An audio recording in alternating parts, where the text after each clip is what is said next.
welcome to The Explainer, where we really get into the source material to figure out what's going on. Today, we're looking at a pretty fascinating analysis of the Vatican's struggle with transgender identity. And, the real issue here might not be what you think it is at all.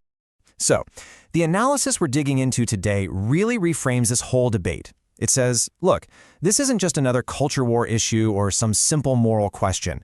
No, what we're actually looking at is a systemic stress test, one that's threatening the very coherence of the Catholic Church's core teachings. Okay, so let's get right into it. The source argues that the very existence of transgender people has basically created this unavoidable contradiction. You can almost think of it like a theological time bomb ticking away right at the heart of Catholic doctrine. And the thing is, it's a crisis that's forcing a choice. It can't just be managed or ignored. All right, so what is this central puzzle? Well, at the very core of it is this direct, head-on collision between two of the Church's most fundamental bedrock beliefs. Okay, so here's the real tension. On one side, you've got this core Catholic teaching that baptism is an ontological event. Now, what does that mean? It means it's not just a symbol. It literally, fundamentally changes who you are.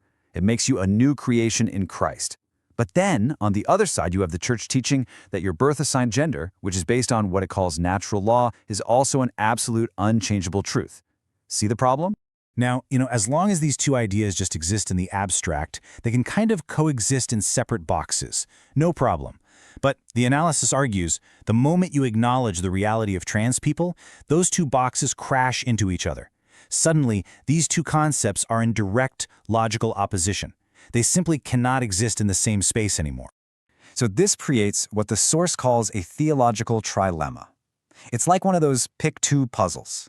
The Church can believe any two of these things, but it's logically impossible to hold all three at the same time. Something's got to give.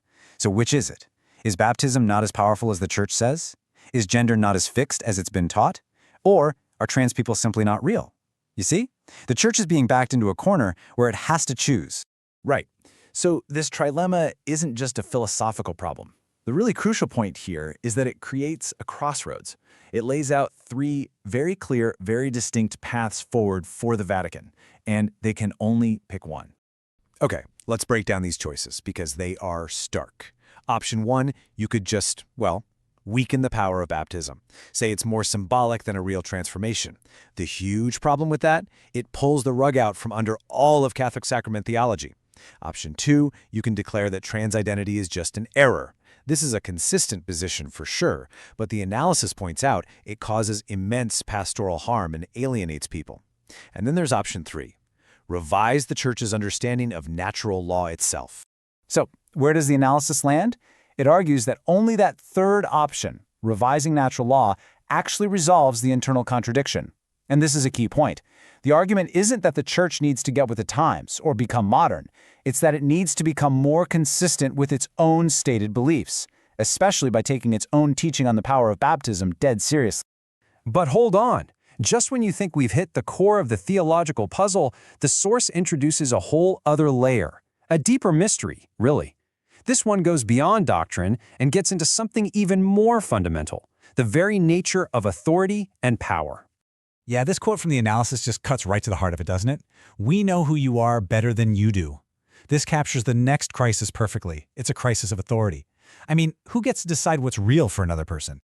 So the term for this is epistemic authority.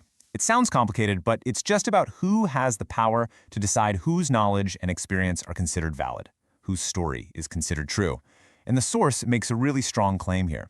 It says that by dismissing the lived bodily experience of trans people, the Church isn't just making a moral call. It's exercising a kind of power that basically tells someone your own knowledge of yourself is invalid. The analysis actually calls this epistemic violence. To make this all a bit more concrete, the source uses a pretty sharp analogy.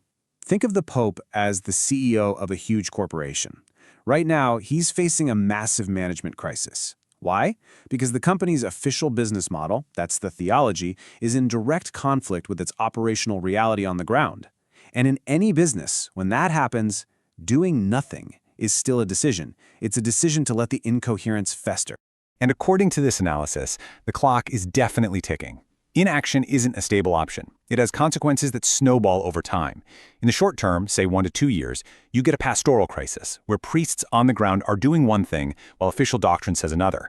A few years after that, it becomes a full-blown theological crisis because new teachings just don't make sense anymore. And down the line, maybe 5 or 10 years, you're looking at an institutional crisis where the Pope's own authority starts to erode because other people, bishops, theologians, have been forced to make the decisions for him.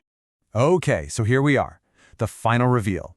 After we've peeled back all these layers of theology and power and authority, what is the real choice that the Vatican is facing?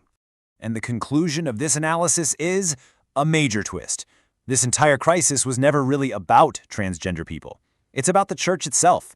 The institution isn't being forced to figure out the problem of trans people.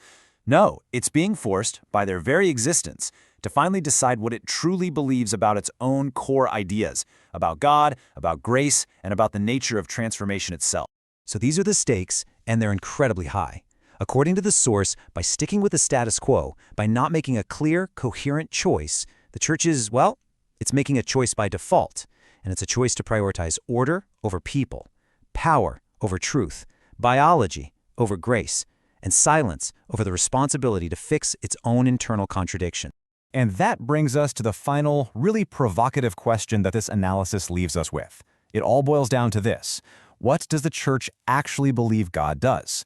Does God's grace fundamentally transform a person into a new creation, or does it just stick a new label on a reality that never really changes?